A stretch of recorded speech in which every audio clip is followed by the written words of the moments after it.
একটা পুরুষ পতিতালয়ে যায় তাকে কোনো বেশ্যা বলা হয় না, কিন্তু একটা নারী যখন পতিতালয়ে থাকে তাকে বেশ্যা বলা হয়। আমি চাই এই জিনিসটা থেকে সবাই বেরিয়ে আসবে। একটা নারী কালো হলেও তার বাবা মার কাছে যখন তার বিয়ে হয়, বিয়ের দিন সে যেমনই হোক না কেন তার বাবা মার কাছে সে একটা ডানা কাটা পরীর মতো লাগে। আমার ছবির এখানে যেটা হলো, আমার দুটো ছবির নামই হলো পরী। একটা সমাজের একটা ভালো দিক, একটা খারাপ দিক।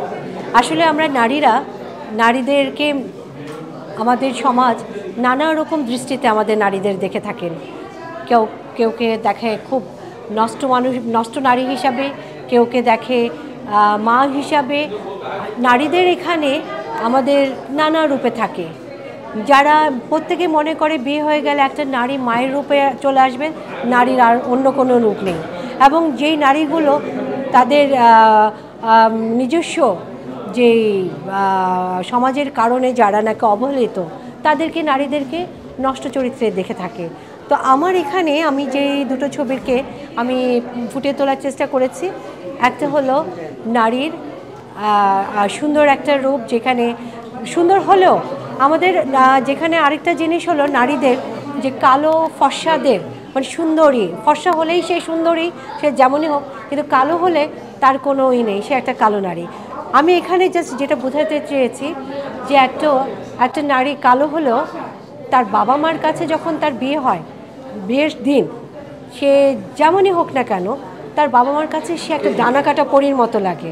আমি এইখানে সেই ডানা কাটা পরীর রূপটা আমি দিয়েছি, যে একটা নারী যে ডানা কাটা পরী, তার বিয়ের যে রূপটা একটা কাতান শাড়ি, বিয়ের লাল টুকটুকে শাড়ি। আর এইখানে আমি যেটা দিয়েছি, যে সমাজে অবহেলিত নষ্ট নারী, যাকে পতিতা বলে সবাই সম্বোধন করে, সেই রূপটা, যে প্রতিদিন তারও বিয়ের শাড়িতে সেজে থাকে, সেও বেনারসি লাল শাড়ি পরে বসেছে, বাট তার এখানে দুজনের যে উইংস, যে পরীর যে পাখা, একটা কালো একটা সাদা, কারণ তাকে নষ্ট হিসাবে, তাকেও সবাই পরী হিসাবে ডাকে, কিন্তু তার কালো তাকে সবাই খারাপ হিসাবে জানছে।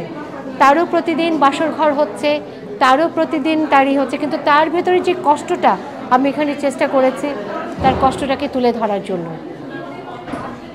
তো এটা হলো আমার ছবির আমার মূল বিষয়।